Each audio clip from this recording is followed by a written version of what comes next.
The theme for this round is harm reduction. Harm reduction. Harm. H-A-R-A-M. Harm reduction. Harm reduction. To reduce. This round has an info slide. Drug tolerance zones. Drug tolerance zones. Drug tolerance zones are designated areas where buying, selling, and using drugs is legally permitted. Drug tolerance zones are designated areas where buying, selling, and using drugs is legally permitted. All drug-related activities outside those zones remain illegal. All drug-related activities outside these zones remain illegal. Examples include supervised consumption sites like Vancouver's Insight. All drug-related activities outside these zones remain illegal. Examples include supervised consumption sites like Vancouver's Insight.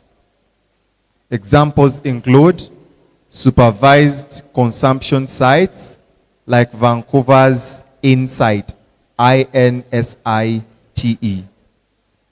Are we there? Yes? Examples include supervised consumption sites like Vancouver. Vancouver is a place. Vancouver's Insight. Vancouver's Insight. You have a minute to read the motion.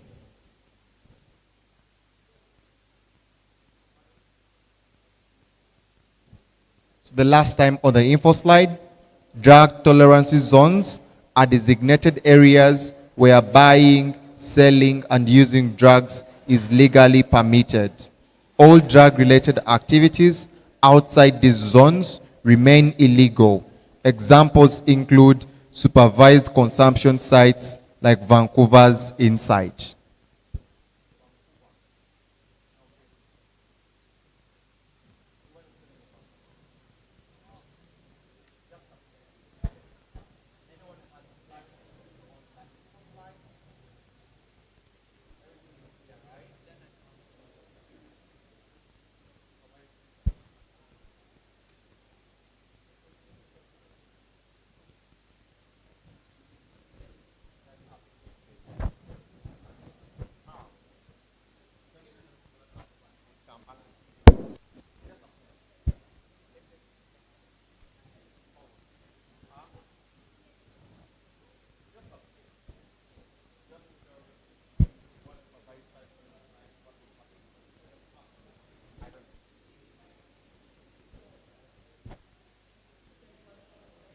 Okay.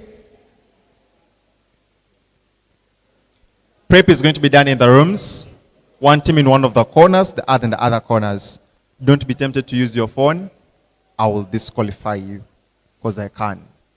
So, no phones, just you and your head. The motion for this round reads, this house would create drug tolerance zones in cities with a high level of drug use. This house would create drug tolerance zones in cities with a high level of drug use. This house would create drug tolerance zones in cities with a high level of drug use. It is 2:57. Debate will start at exactly 3:27. You pass here like this, through this door.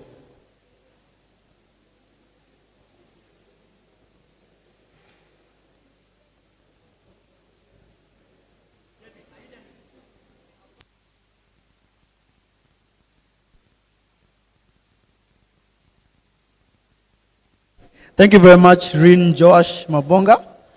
At this particular point, we are going for the finals of our individual events.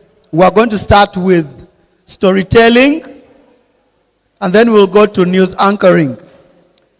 Storytelling will start with the senior category, and we'll proceed to the junior category. The task that we are using is the finals task.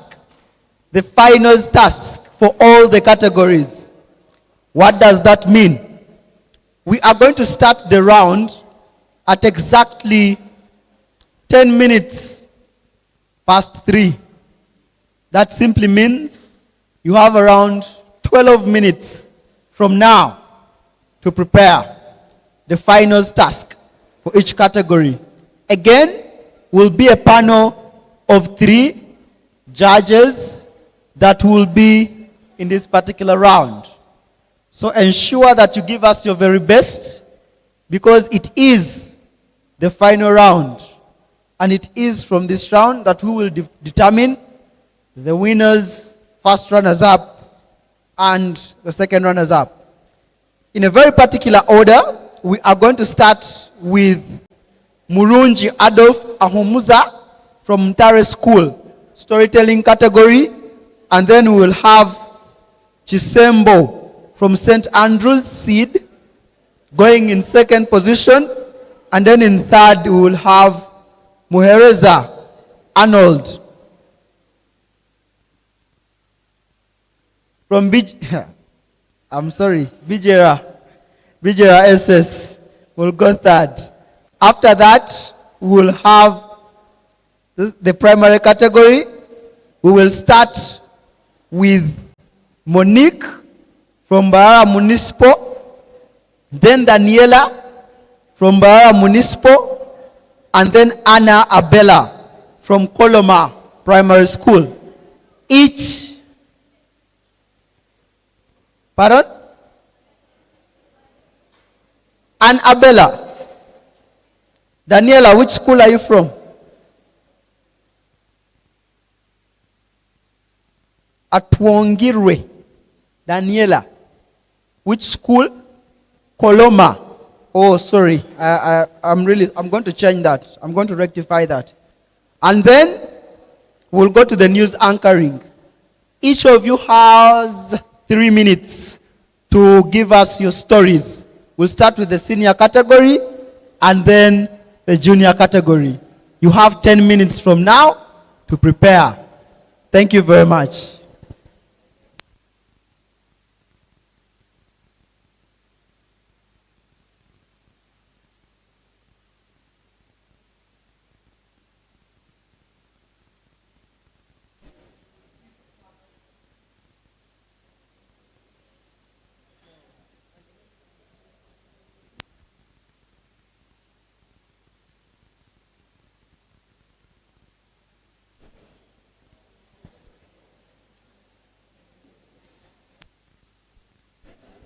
Of course, when you get that from the judges, you immediately understand what we are headed for or where we are going. And of course, it makes us ready for what we are yet to listen or get from the debaters or get from the speakers that are yet to come. He tells us that we are going for storytelling.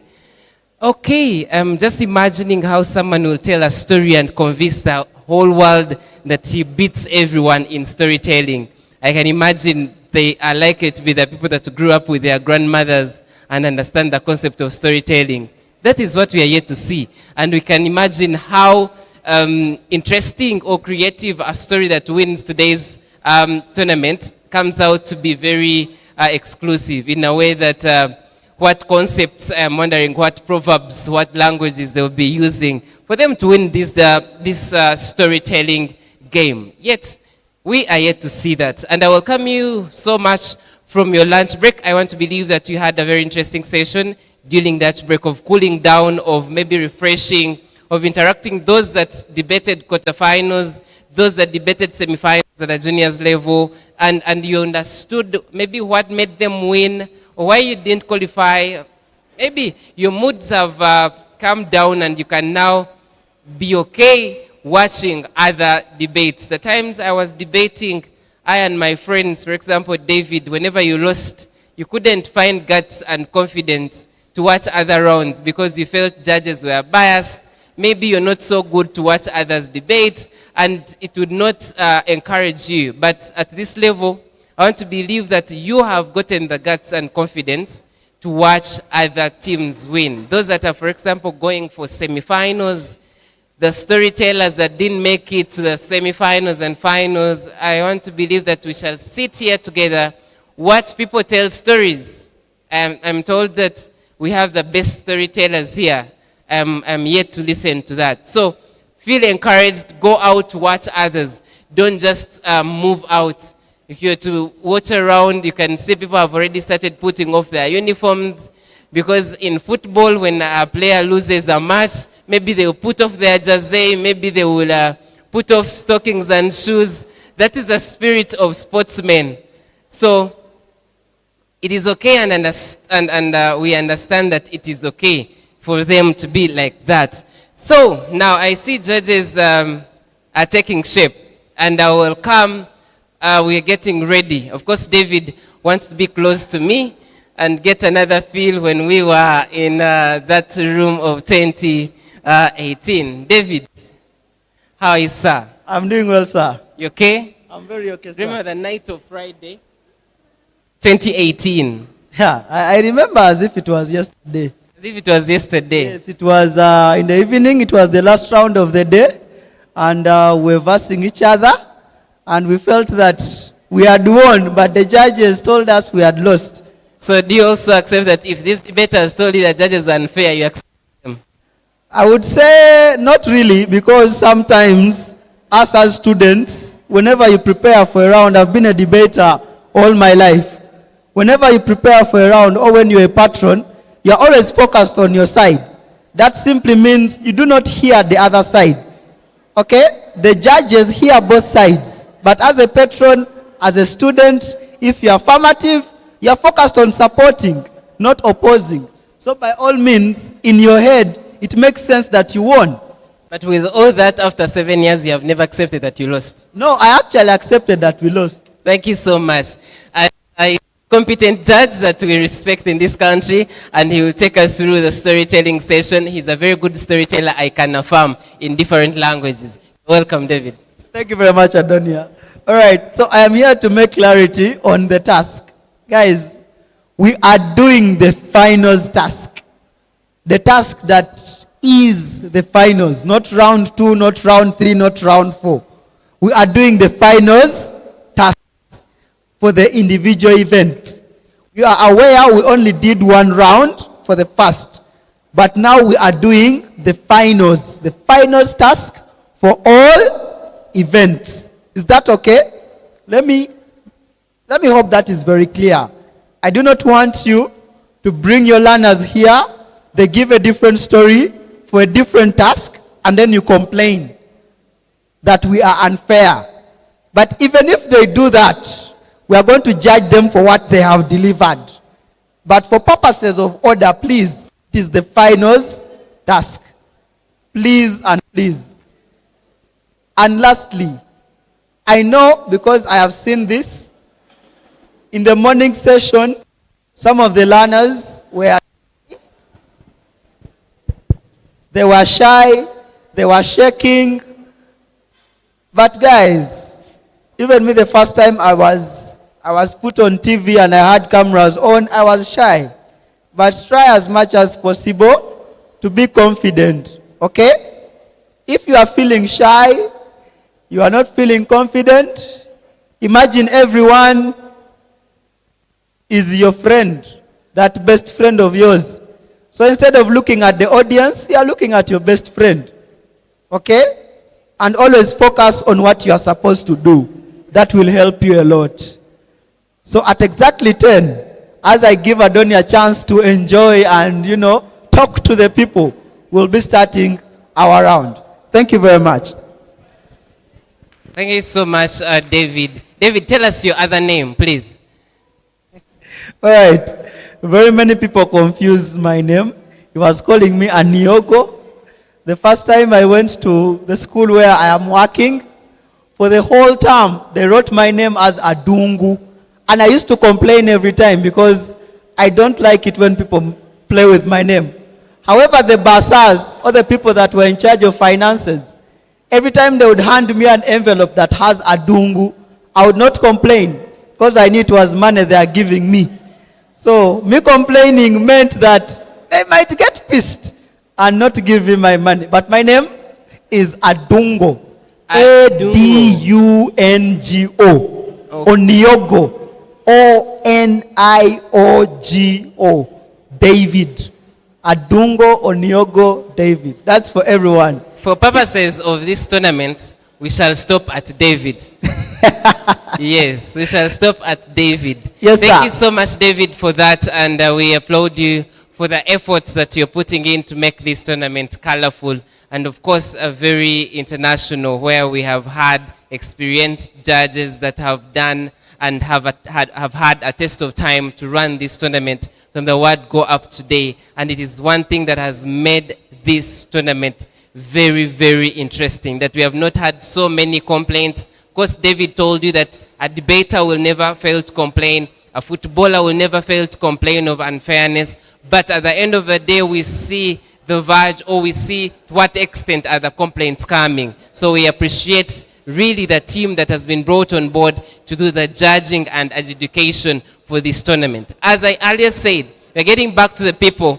We get to understand how far is the tournament, how is the pressure, how are they containing the pressure that they have gotten from the different rounds. And of course, I will go through and meet some good girl here who is maybe she's still in uniform. And if someone in this tournament is still in uniform, you can attest maybe they are from around or they are going for another one, but they have not dropped out of this. Is it true? Are you still in that competition? We actually don't know because this was a silent round. So most 50-50, you are in or you're out? Yeah, 50-50. What do you expect for basing on the round you've had? Do you think you've qualified? Yeah, I think I've qualified. Because according to the advice I was given, I've just done what I was supposed to do. Okay.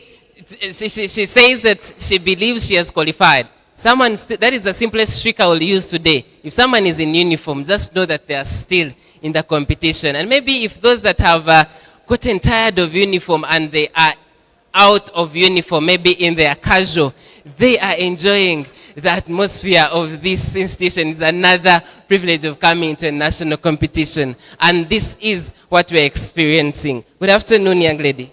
Good afternoon. How are you doing? Fine. What is your name?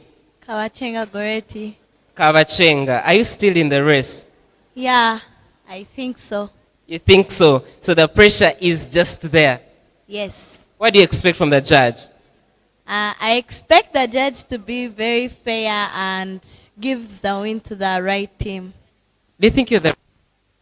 Yeah, Why do you think you are the right team, better than the other one you had? because I did what I was supposed to do, and I think I can manage to do it.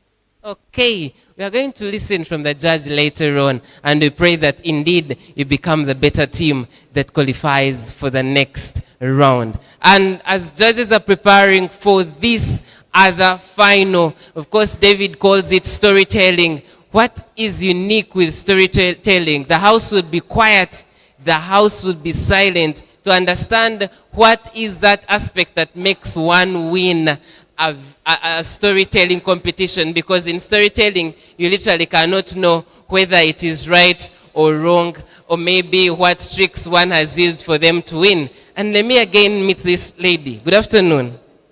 Good afternoon to you. How are you? I'm all right. How is the tournament? A little bit interesting. Why is it not fully interesting? Things can never be perfect. She says things can never be perfect. Are you still in the competition? No. Okay. Do you feel in the next race you are going to perfect somehow, somewhere? Yeah, because Judges have given me feedback. I have learned where the mistakes are, have learned where to improve, and I hope to do the best the next time.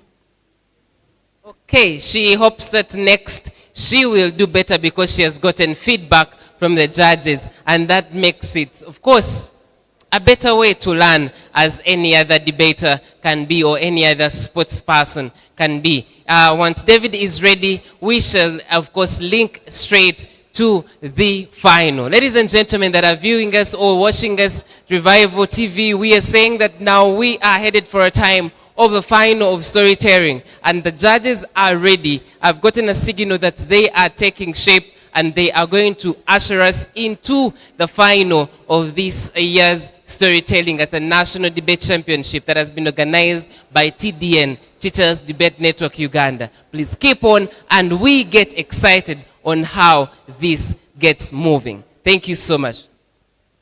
Thank you very much, Brother Adonia, for the warm regards. Without wasting any time, I would want to call the House to order. If you are making noise, please stop. If you are murmuring, please stop. If you have a heated discussion that you want to have, you can kindly march out and let these young people showcase for us their talent through storytelling and news anchoring.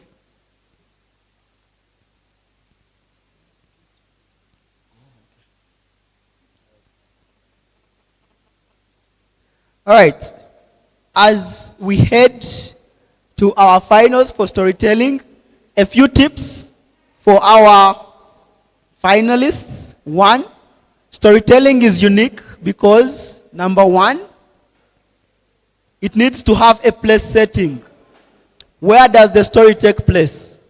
Number two, it is unique because it has characters. Characters that you need to elaborate more on. Why or what is their role within the place they are situated. And lastly but not least, a good story has a storyline. Okay? That storyline should be in position to connect the characters that you have. Who is the villain and who is the hero? What lessons do we learn from the hero and what lessons should we avoid from the villain? That is how a story looks like. At this particular point, I will invite Ahumuza Adolf Murunji from Ntale School to give us his story. 3 minutes.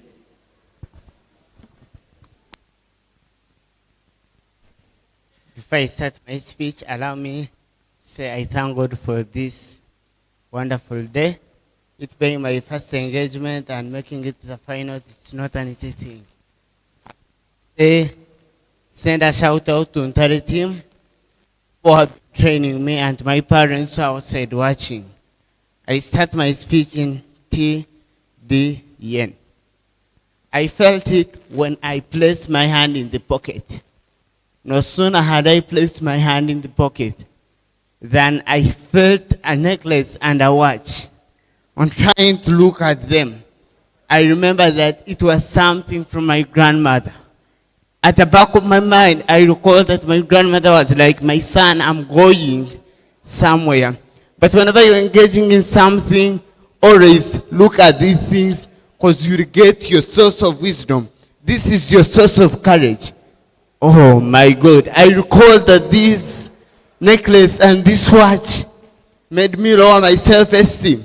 The extent that I knew that each and every time I'd always dwell on that. I became addicted. I became lazy. I started thinking that each and every time this watch and this necklace will ever be there for me.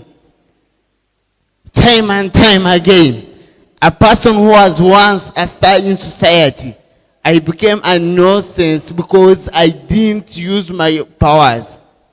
Not until one day then I shared a story with one of my friends with whom I used to chat with in church. Then he told me about the goodness of God. Then he told me that you cannot trust the world and make it. You cannot trust the world and faith to work and you think you become successful. Then I had a turning point in my life and told God, God, I know you do exist. Hello.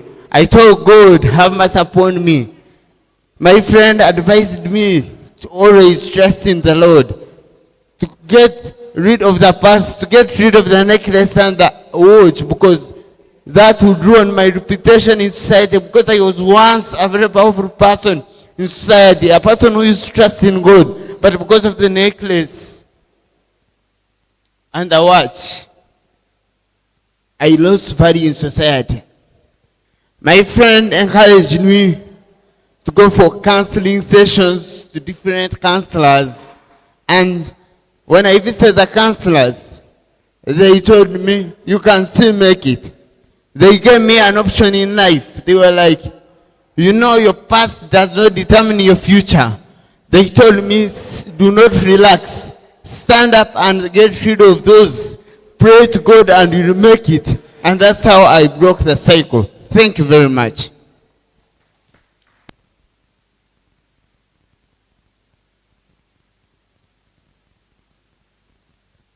All right, thank you very much, Murunji Adolf, for that story.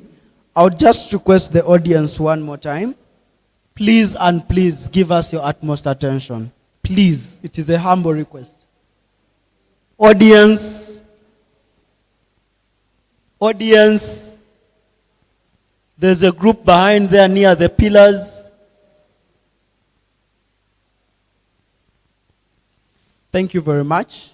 Let us have Chisembo to give us her story.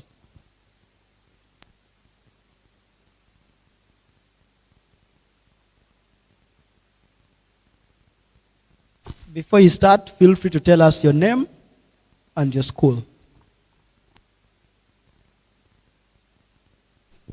I'm Kisembo Gaudensia from St. Andrews, Seed.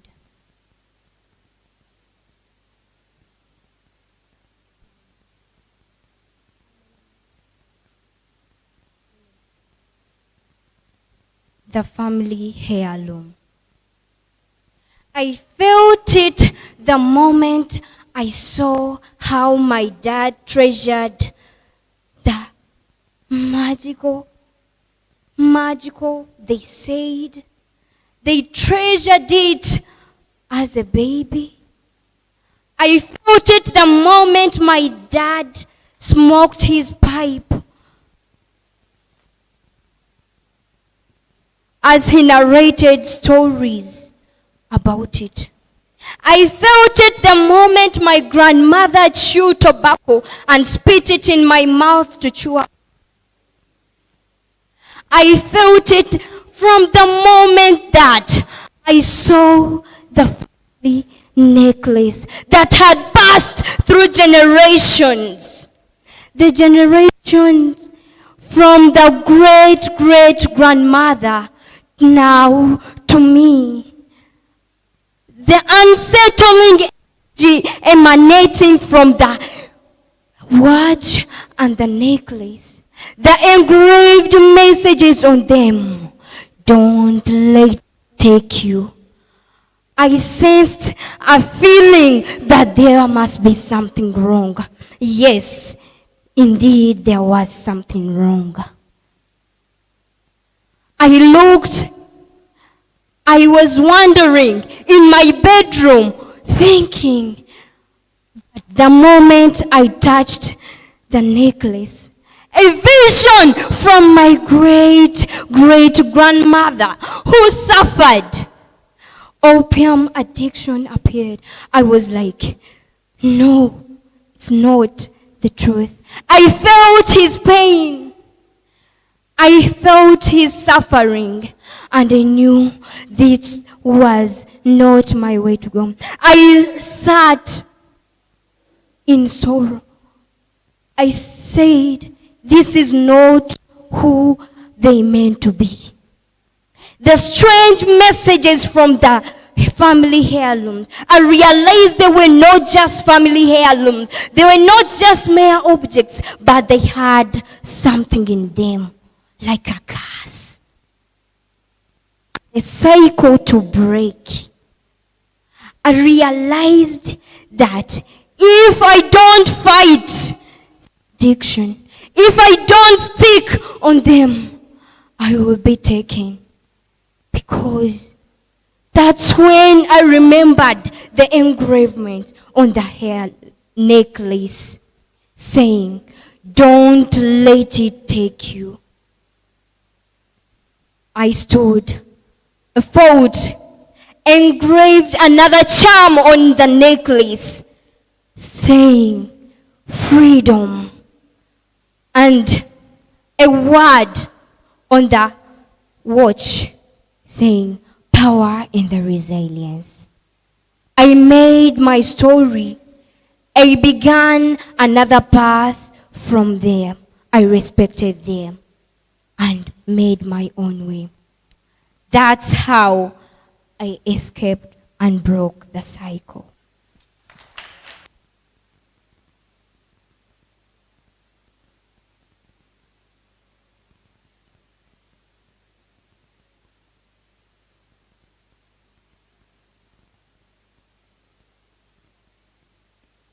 All right, thank you very much for that story. Let us have Muhereza Arnold from Bijera Secondary School. Bijera Secondary School. Sorry for that.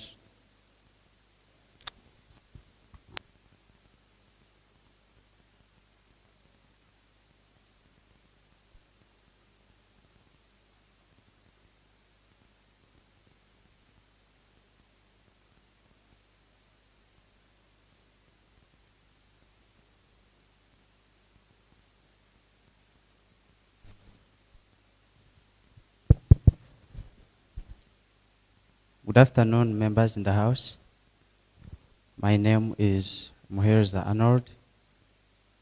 My school is Bigera Secondary School. I'm starting my story in the of 2, 1. I felt it. The weight of the necklace resting on my chest.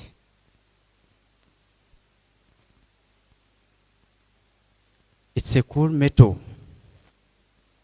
a stark contrast to the warmth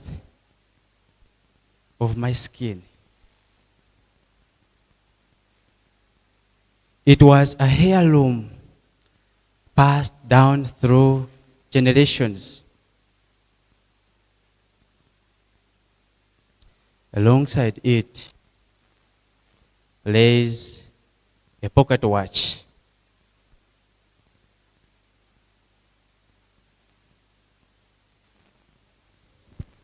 When I tried to trace the origin of the necklace, I found out that my great-grandmother had worn it on her wedding day as a symbol of love and hope. That day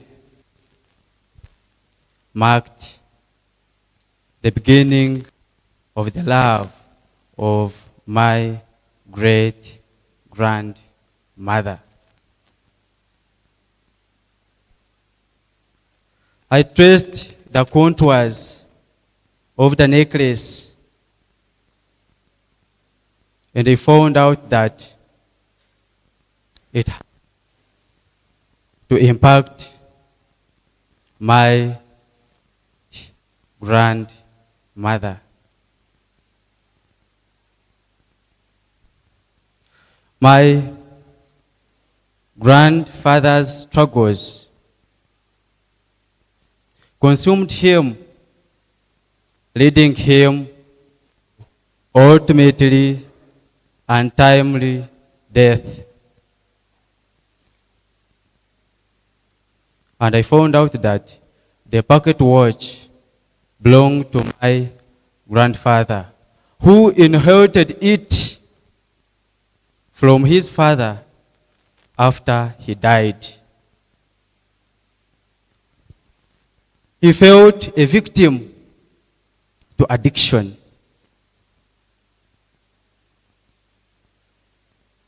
Many people kept saying, don't fall a victim. That's how I survived and broke this cycle.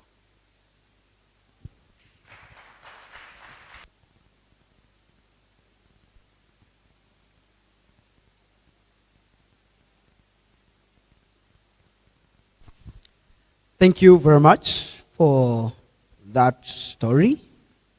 We are now going to have the little angels of the primary category, the junior category, the little ones. We want to hear their lovely stories, and we'll be inviting them in 2 minutes as the judges do some deliberations.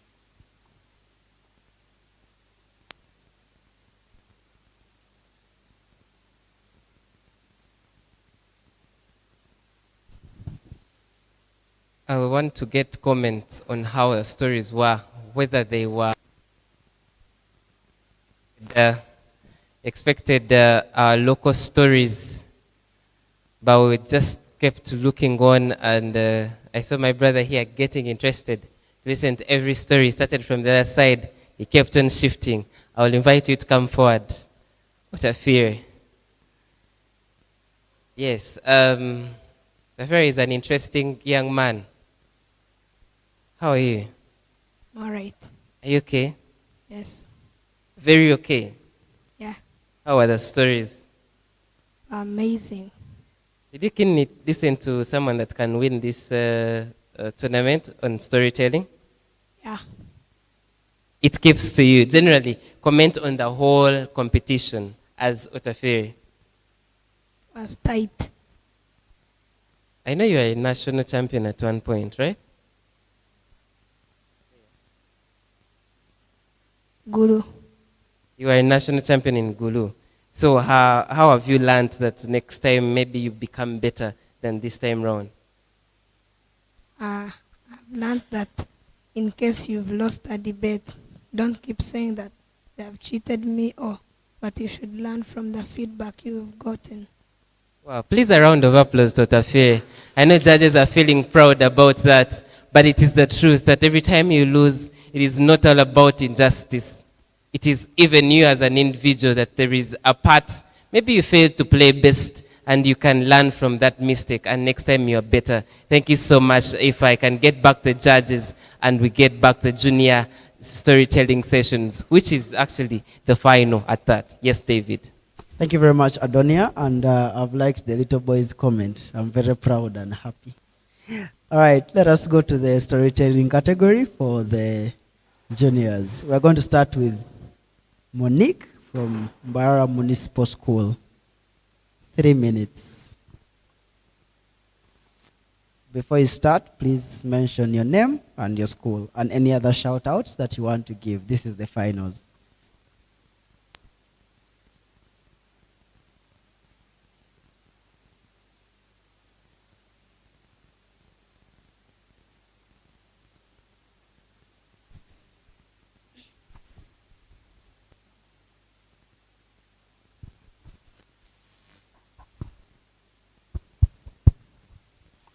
My name is Nyakana Monique from Bara Municipal School. I begin my story at 3, 2, 1. The last letter from the future. On 10th April 2154. I penned this letter with a heavy heart as the last flickers of hope fade in unforgiving reality. I write this letter not just to condemn you, but to warn you. You have the powers to change your future. Gone are the days when the lush forest stretched as far as my eyes could see. Oceans teemed with life, and the air was crisp and clean. But now, in my world, forests lie in ashes, raged and fueled and fueled by unchanged climate. Entire ecosystems have crumbled, leaving behind the parched earth. The air choked with smoke and shot is a stark reminder of the industries and infrastructure you built. I stood on a barren rooftop, gazing out a desolate landscape. Climate change had destroyed our world. Melting polar ice caps, flooding cities, displacing millions and millions of people. As a climate change activist, I had fought for change, but it was too late. The damage was already too far.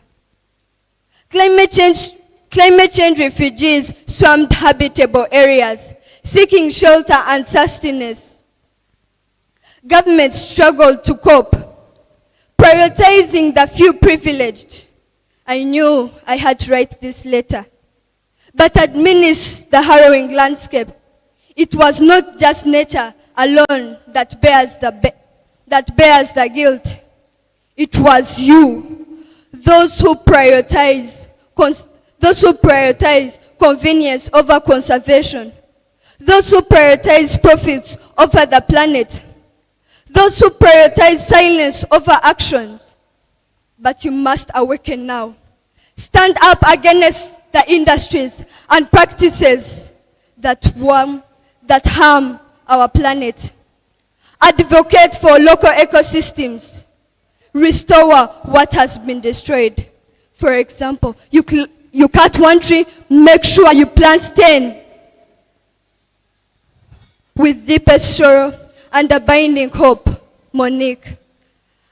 A voice from the end and a whisper to the beginning. Thank you.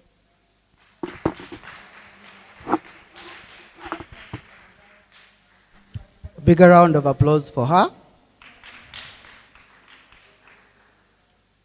We're going to go to Daniela from Coloma Primary School.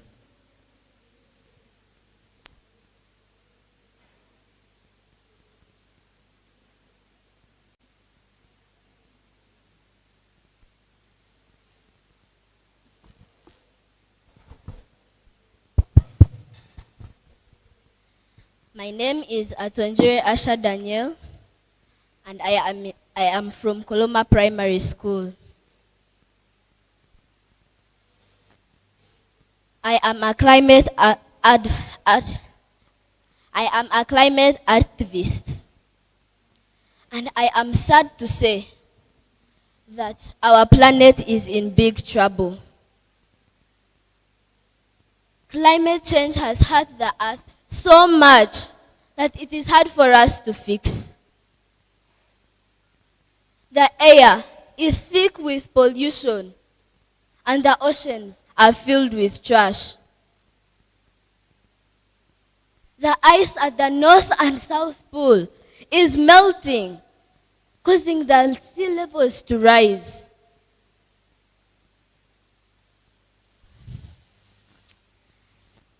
Many islands and coastal cities are now under the water. And what can we do? Nothing. The weather is crazy. There are super strong storms. There are really hot summers, and there are longer droughts than before. Can you imagine that the humans have been hurting the earth for so long, and what is happening now? There is only drought. You have been cutting down trees, you have polluted the air and water, and you have used too much energy. Well, if people of the past learn from our mistakes, they can avoid these problems by using less energy, planting trees, reducing, reusing, and recycling. You young children, you are not too young to make a difference. Tell your parents to reduce their waste, plant a garden, and learn more from the local groups that work on environmental issues.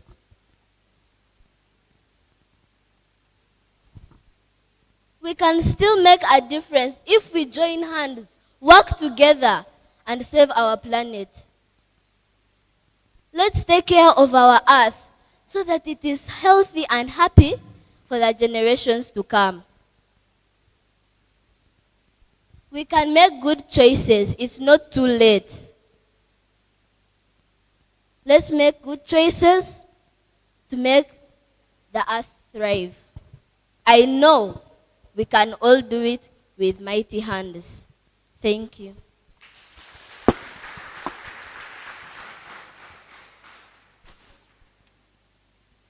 A bigger round of applause for her.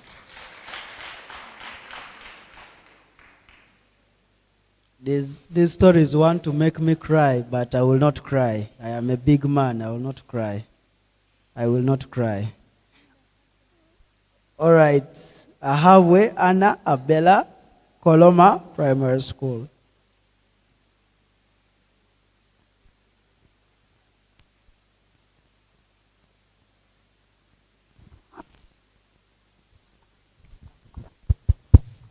My name is Ahabwe Anna Abela from Koloma Primary School.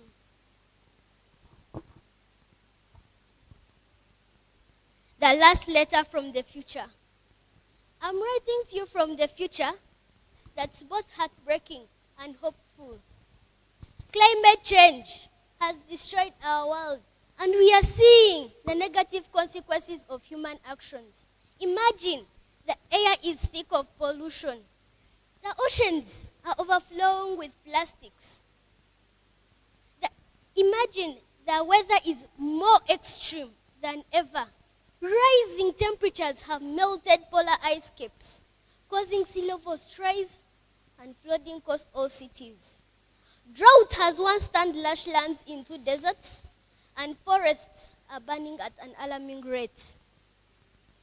You humans contributed to this disaster by ignoring warnings, prioritizing short-term gains, and neglecting the planet's well-being. We used fossil fuels without a control, cut down trees without even replanting one tree, wasted resources without a thought. But it's not too late for you. You can learn from our mistakes and change course, because also us, we know that we had mistakes. Here are the lessons we wish we had noticed. Reduce, reuse, and recycle. Minimize waste and use reusable products. Protect nature. Preserve forests, oceans, and wildlife habitats. Use renewable energy. Switch to solar, wind, and other clean energy sources. Conserve water. Use water wisely and protect its precious resource. We are not just fighting for your future, but we are fighting for yours. Take action now, and you can avoid the tragic end we are facing. Believe in the power of collective action, and together we can create a better future. Thank you.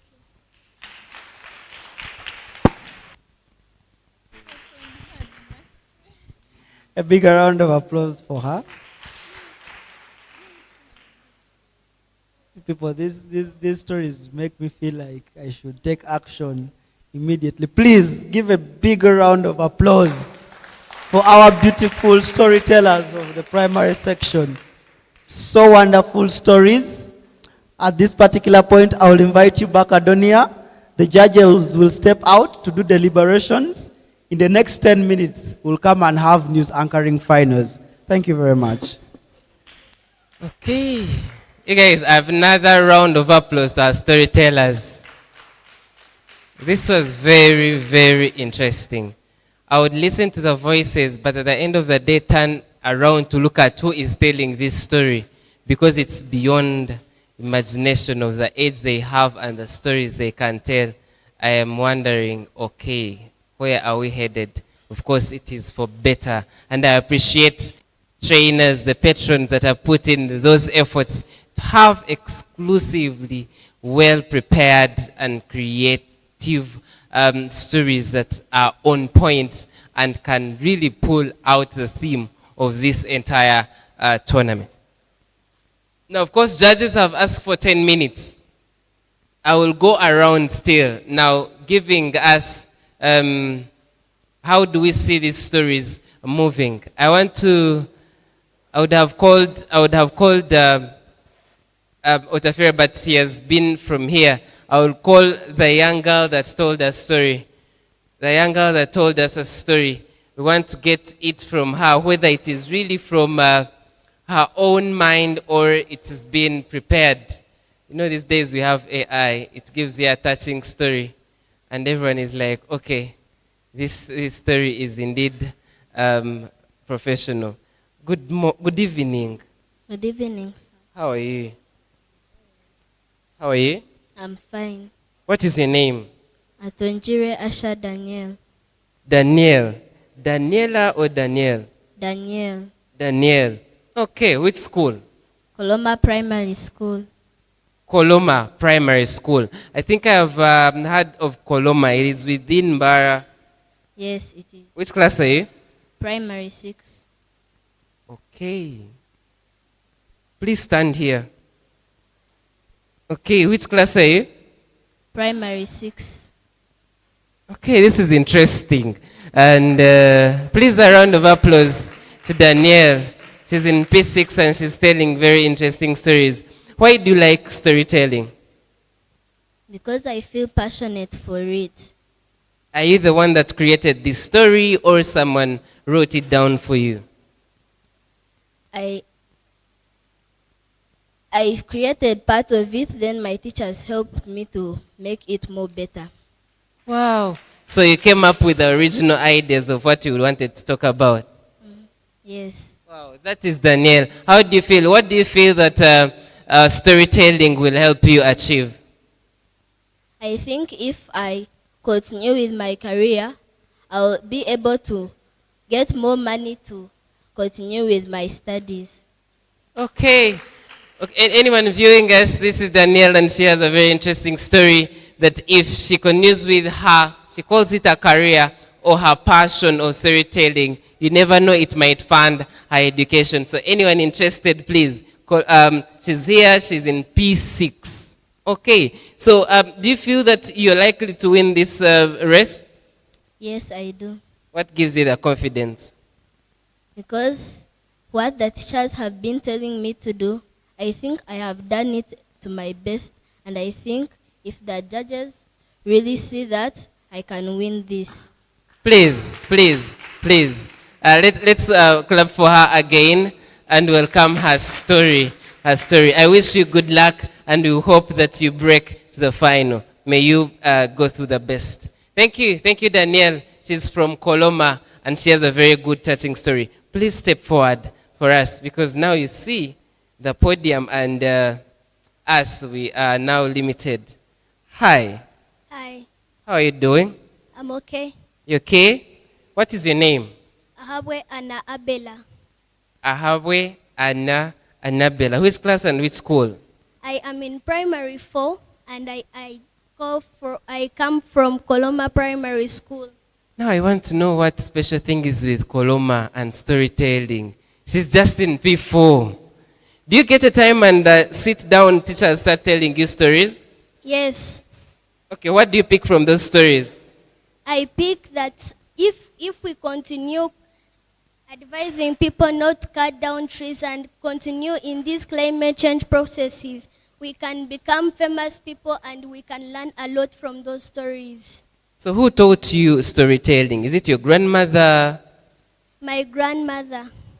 Hey, so you get times and sit with her and she tells you stories. Where do you think this will take you? I mean, what do you love about storytelling, and why don't you like poetry, maybe public speech, but you choose to go for storytelling? I choose to go for storytelling because it's my hobby, and when I sit down and I listen to stories, I feel as if I am in another world. Oh God. She feels, and she says it very emotional. She feels she's in another world. So, what do you tell the judges? I tell the judges not to cheat, and you I tell the judges not to cheat, and you judge very well, because all of us we see that we have done well and to our best. Wow, do you expect you will win? Yes. To which level? Finals or even taking the trophy? I will take the trophy, and even I go on another level.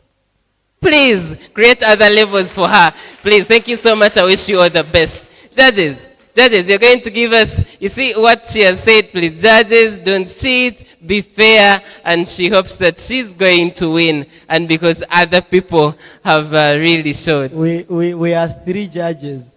Okay. We are 3 judges, so it is very hard. For if it was one person, you'd have questions. But us being 3, by the time all of us say this one has won, and all of us have agreed, that means they have won. Wow, we hope for the best. But thank you so much. I love Anne's confidence. And she's just in P4. Come on. She's just in P4. And someone in Senior 6 cannot tell a story. Someone in Senior 6 cannot hold a microphone. You've seen those people? I've seen them. They are talking to you, but they are facing down. They are counting how many stones are on their feet. But she's just in P4 and telling stories. That is very, very interesting. Anyone else that told a story in primary, junior level? I lost their faces. Would they still be around? Those that told stories. Anyway, but I don't want to side with a particular level, but I think I was more interested in junior level. They gave us a more presentation of a story than the seniors. Am I lying? Please don't stone me. The primary children did it according to me, not according to the judges. And I won't take that position. But thank you so much for the trainers. Thank you so much for the patrons and the schools that have put in their time to make sure that at least they go on and on, training different skills. If you cannot debate, if you're not a very good orator, maybe argumentatively, you can tell a story. Some of us sit in our dormitories and call the whole dormitory. They listen to you. That is storytelling. You don't need to just wait for us to tell you that you're a good storyteller. We just need to shape your kabozi, and you say, please go for the competition at national level. And you can beat us, or you can beat others, if you can convince the whole dormitory to listen to you. Are we together?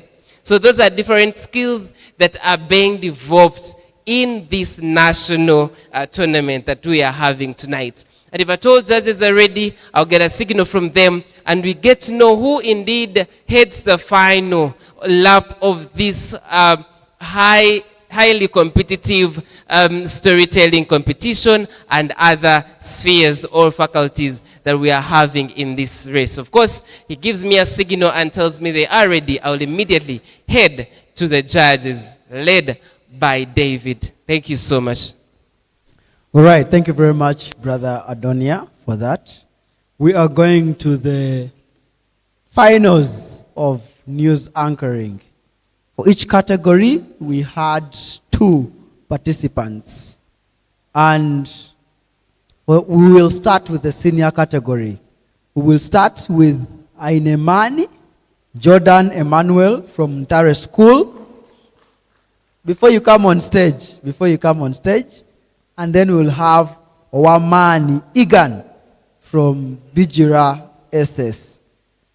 And after that, we'll go to the Little Angels. We'll start with Norway Hannah from Mbarara Municipal. No, we'll start with Verona from Mbarara Municipal. Then we'll end with Norway Hannah from Mbarara Municipal as well. Now, let us listen to this. The stage is set for you. Feel free to use a seat or to sit on this side if you're not going to use the podium for news reading, because we understand news reading is not like public speaking or poetry where you are going to use the podium. Some of you may want to sit down. Some of you may want to sit the other side. Use that time to set the stage the way you want it. If you want extra people to come and help you, that is up to you. It is your time. And you're going to have altogether 4 minutes to do everything you want to do. Now, on to the task for the secondary category before we have the primary category. For the secondary category, the finals task. A 4 minutes bulletin on farmer bosses in CAFs. Historical incidents like exits to cocaine crisis. Start off with this statement.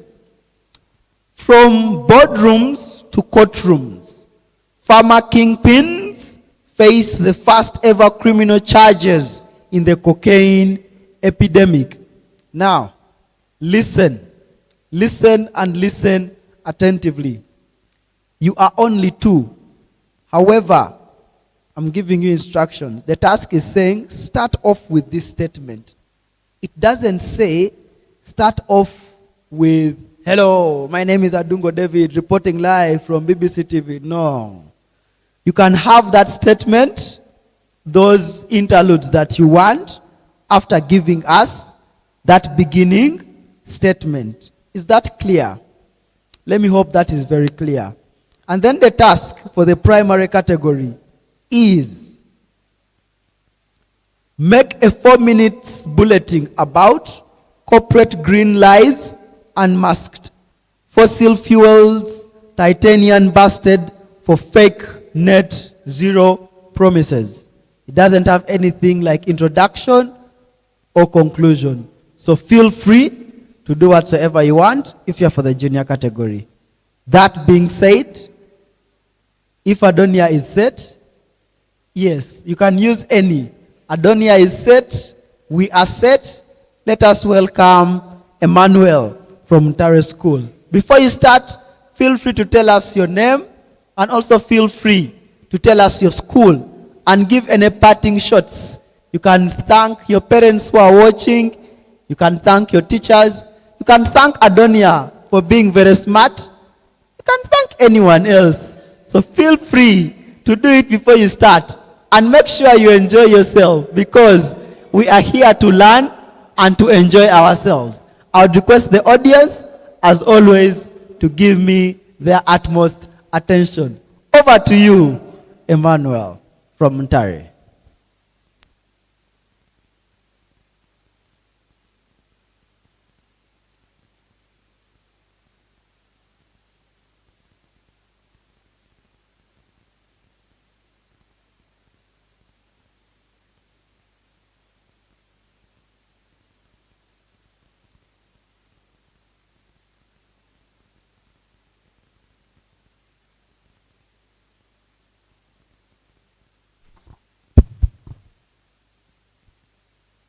All protocol observed.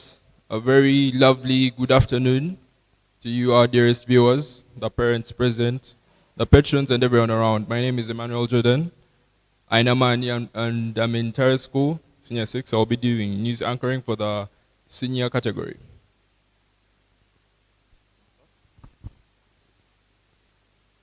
From boardrooms to courtrooms, former kingpins face their first ever charges in the cocaine epidemic.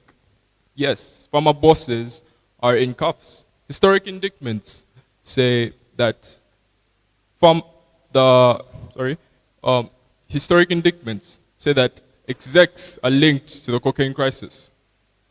In this, on your National Justice Watch, your very own Emmanuel Jordan from LBC, the Lions Broadcasting Corporation. Tonight, we will be starting with a seismic development on the cocaine crisis in the nation. Unprecedented criminal charges. For the first time in U.S. history, the federal prosecutors have charged pharmaceutical executives of being in contact, in connection with the cocaine crisis. This has sent a shockwave throughout the entire federal and medical legal entities alike. Unprecedented criminal charges. In a sweeping federal indictment until this morning, the Justice Department named 3 top executives. Chemazon Therapeutics, a distribution firm, and Novel Pharma, accusing them of knowingly fueling the illicit cocaine trade through fraudulent labeling, illegal diversion of precursor chemicals, and obstruction of federal oversight.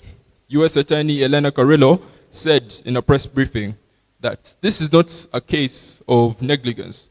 This is a case of corporate greed, off of addiction, whereby executives with suits are enabling street-level destruction. The charges include conspiracy to traffic controlled substances, mail and wire fraud, violations of Controlled Substances Act. If convicted, the defendants will spend several years, up to decades, in federal prison. A hidden pipeline to the streets. At the center of the investigation is a compound called pseudomethylnegocanine, a chemical used in legitimate medical research, but also a known precursor in the synthesis of refined cocaine. According to prosecutors, internal documents show that the executives knew that this chemical was being siphoned off to black market manufacturers from South and all over Central America. Emails and memos presented in court detail how company leaders ignored internal compliance warnings and falsified export documentation to avoid DEA scrutiny. Investigators say the actions directly contributed to a surge in chemically modified cocaine variants, now ravaging urban and rural communities alike. A public demand for accountability. Families affected by the cocaine crisis said that this has been a long overdue reckoning. Angela Boyd, whose son died after using a cocaine analog traced back to US origin, precursor said, these aren't just drug dealers in alleyways. They wear ties, sit on panels, and hide behind their labs. It's time the justice system caught up to them. So what comes next? The indicted executives are expected to appear in court for arraignment next week. Meanwhile, lawmakers are already drafting new legislation aimed at tightening controls on chemical exports, and imposing stiffer penalties on corporate actors in drug supply chain. The question now is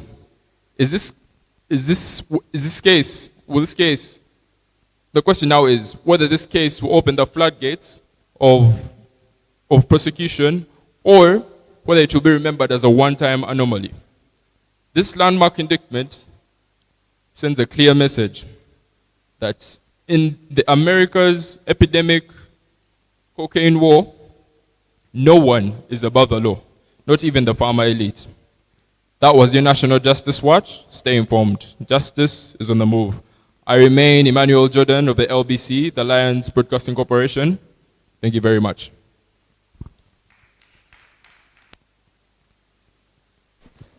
All right. Thank you very much, Jordan, for the news. Let us have Wamani Egan from Bijira SS to give us his side of the story.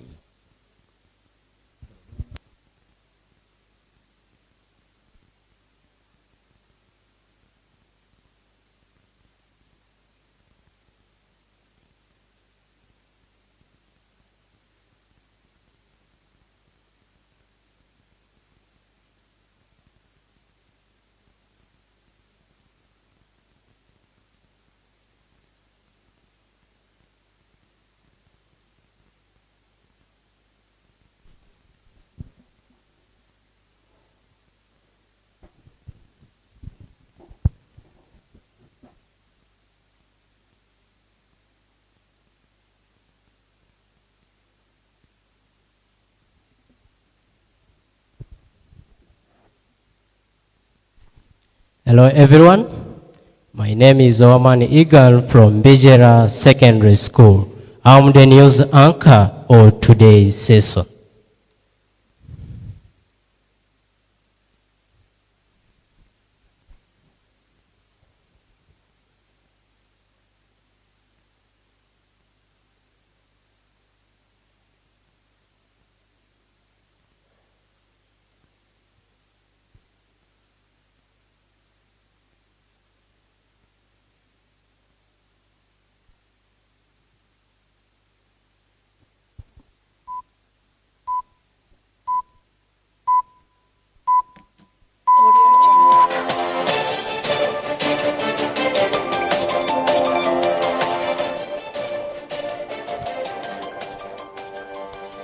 from boardrooms, courtrooms, former kingpins faced the first ever criminal charges in the cocaine epidemic.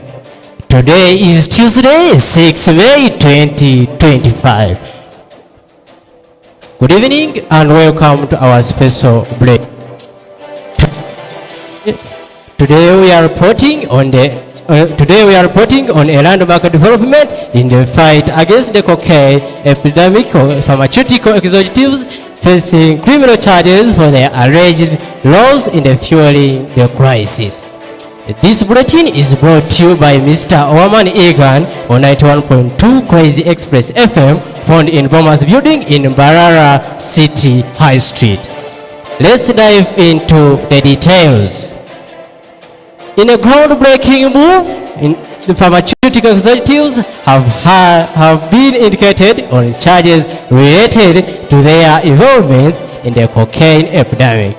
This marks a significant shift in holding corporate leaders accountable for their actions. Most of the indictments allege that their executives knowingly contributed to the crisis through their company's actions, including aggressive marketing and distribution practices. The cocaine epidemic has had a devastating impact on communities, leading to increased addiction rates, overdoses, social and economic disruption. Also, the cocaine epidemic reflects a growing demand for accountability from pharmaceutical companies and their leaders, who are seen as having a significant role in the crisis.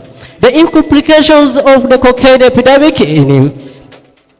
could have far-reaching implications for the pharmaceutical industry, potentially leading to increased scrutiny and regulation.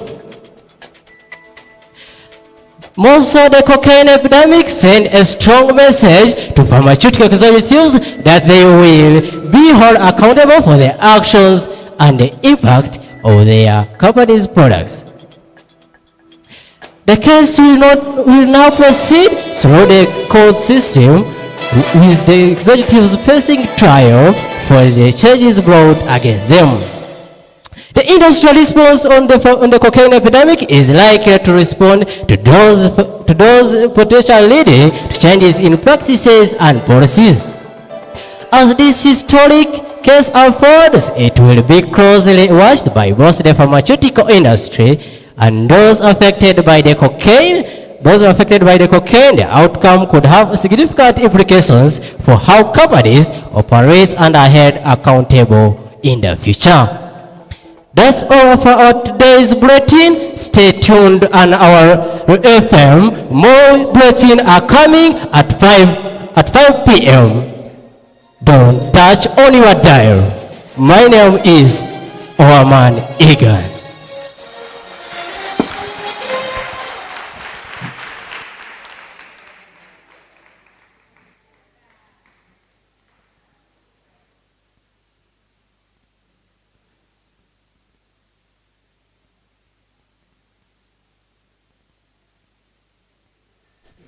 Oh, thank you very much for the news. Please give them a bigger round of applause.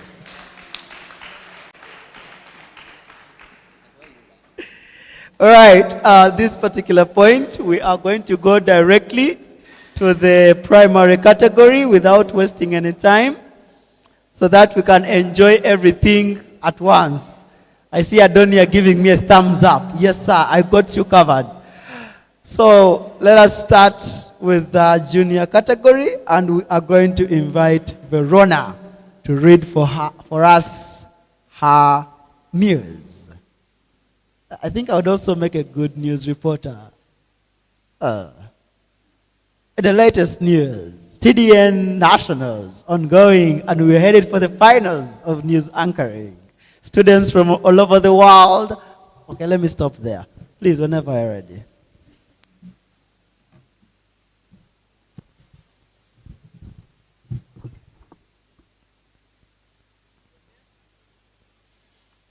My name is Akandi Verona from Bara Municipal School. It's a pleasure to be with you today. Good day, listeners. Bearing the rumor that Akandi Ndaverena is my name. Today's top story revolves around the developed green lies and unmasked fossil fuels in our countries. In an era where climate change is at the forefront of global discussions, a troubling trend has emerged. Some of the world's largest fossil fuel companies are being exposed for making false net zero emissions. Research analysis has linked that numerous fossil fuel giants have been misleading the public regarding their sustainability efforts, and the reports show that these corporations usually promote ambitious net zero targets which are not later meaningful to this public. In a comprehensive study conducted by Watchdogs, it has been studied that numerous sustainable reports from the top 20 fossil fuel companies bring a green picture because of their false information about these net zero emissions. Over 75% of the stated net zero targets lack comprehensive plans for the real emissions reduction. In summary, the word is too loud, the signs are loud. Please, we should stand and unbound against climate change. Thank you for tuning on Vero TV. This has been your climate update. Please stay informed as we continue to follow this developing story. Thank you.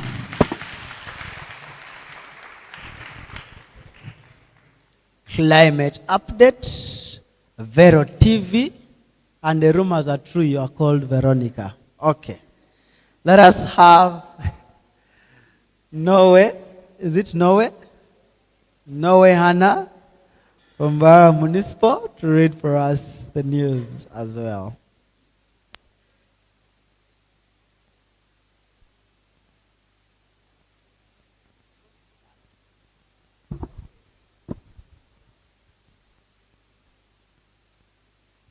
My name is Noe Hannah, and I'm from Bar Municipal School. Greenwashed now hit the floor. Fossil giants can't fake it anymore. Good afternoon, I am Noe Hannah, and this is Wonder TV, your window into the world's unfolding exposure. Let's dive into the headlines that matter most. Unmasking the giants you thought were green, their net zero myths explode. Tonight, we are looking at the claims made by some of the world's biggest oil and gas companies. For years, they've said they are working toward net zero, a goal to stop carbon polluting to the air by 2050. They've been burying the truth beneath layers of glossy campaigns and promises. But new reports say those promises don't match what's happening.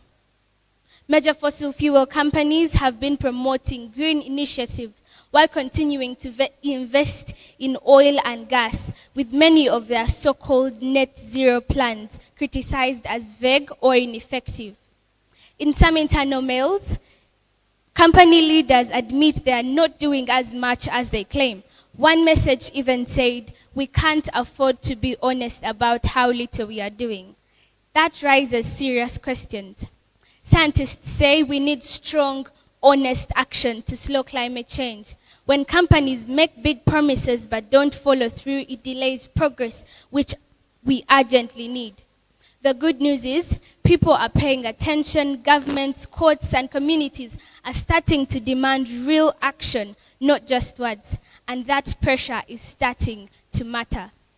The comprehensive study conducted by environmental watchdogs has analyzed corporate sustainability, reports from the top 20 fossil fuel companies, and the results paint a grim picture. Over 75% of the stated net zero targets lack comprehensive plans for real emissions reduction. Think of it like their climate plan, add a leaf emoji, and hope nobody checks the math. Fossil fuel companies preach the gospel that they are drinking water, yet behind the scenes drinking wine. Don't let green lies fool you. And there you have it. I am Noe Hannah reporting for Wonder TV.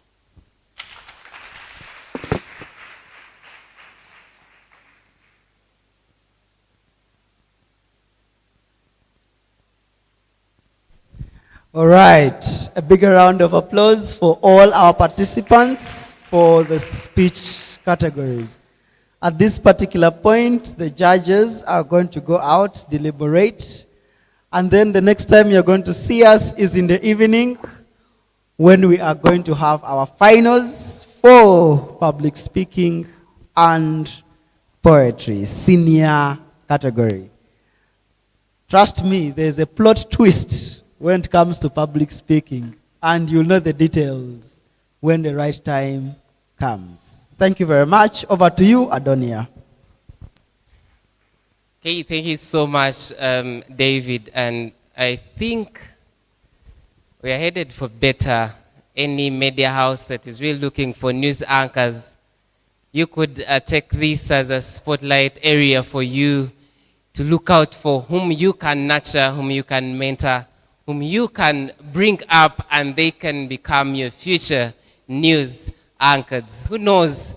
Any of them can actually be an international news anchor, which we are proudly saying it is possible. So I'm going to reach out to a few ladies and gentlemen that will tell us how did they see news anchoring, how did they see storytelling. Some of them actually did it, and we want to get it from them. How was all this according to them? Good afternoon, sir.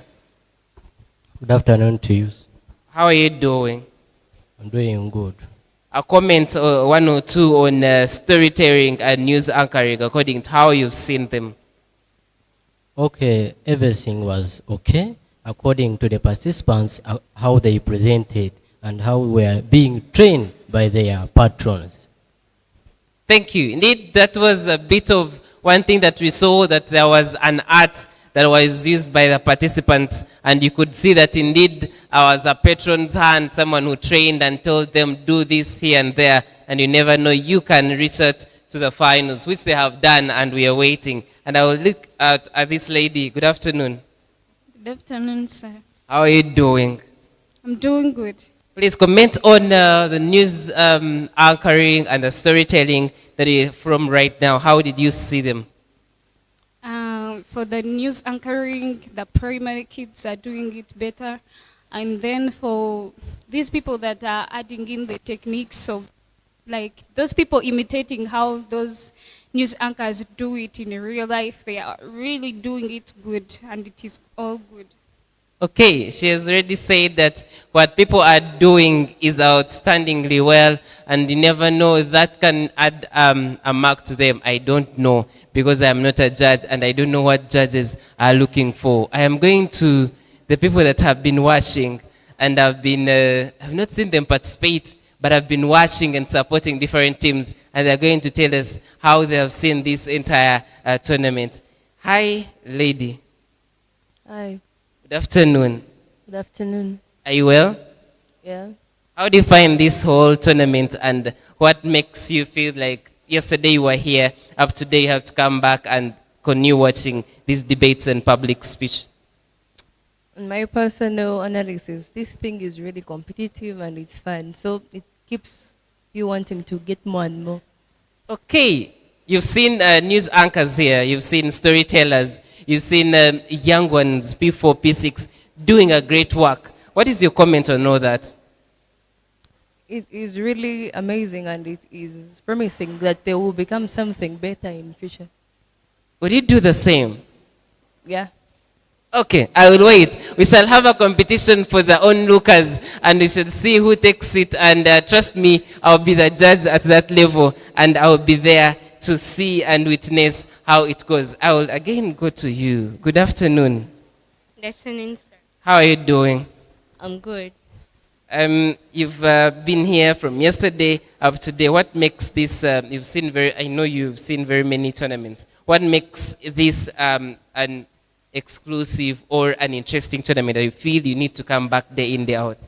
When you hear the speeches of different people, you get to learn more, and to hear what they're all talking about, they're bringing a resolution according to that theme. They're resolving what is currently happening in the country. You've seen storytellers and news anchors. What has interested you most? Or who is that news anchor that you've seen and be like, okay, that is a very good news anchor? That one I think should remain personal. Okay, she says it should remain personal, but I know that there is someone you can see and be like, okay, this, if judges were not taking sides, maybe for us, he could have won this round. Is that person there? Yeah. Who was that? It was a primary kid. The second girl was wearing specs. Okay, I will not go into the details of how that girl and who, what name maybe she's called, but as she says that indeed that showed a lot of art and creativity in a whole session. As of course, wait to judges, I want us to go to a break. I have to let you know that in the debate section, we are in the semi-finals. And of course, during debate sessions and you reach semi-finals out of 52 teams, you are remaining with 4 teams that are tussling it out to know who is going to the final. And that is what is happening in other debate rooms. That's why you see that maybe some people are not here. They are seeing who is going to be the giant of this tournament. And that comes when it breaks down to a smaller number of teams that remain in the competition. Apparently, you have 4 teams that have remained. 4 teams, and we are asking ourselves who is going to be the last, or maybe who are those that are going to be in the last pair of teams that have qualified for the final of this National Debate Championship. Of course, we shall bring you live all these that are happening and the reports that come from those different rooms, what judges have said, what debaters are taking on. Trust me, all this will be brought to you live from this very place that we are in. And also, as judges said later on in the evening, we shall have finals of public speech, we shall have finals of poetry, and we shall also get to know who merges the best or outstandingly better than all the other competitors basing on their decision as judges, and that shall show us who becomes the inaugural winner, maybe public speaker or poet of this National Debate Championship, which has been prepared by TDN. TDN is the Teachers Debate Network Uganda, which has or is in charge of this in partnership with the Parliament of the Republic of Uganda. I'm going to take a break, and when we return, we shall see what do these, maybe what does the convener has to tell us, what are the results that are coming from the semi-finals of the debate competition in the other rooms. And trust me, we shall have the best of the best out of this tournament. See you then. Please stay on, and we get you back to our debaters and all the people that are on this area as far as this competition is concerned. Thank you so much. Please stay at Revival TV.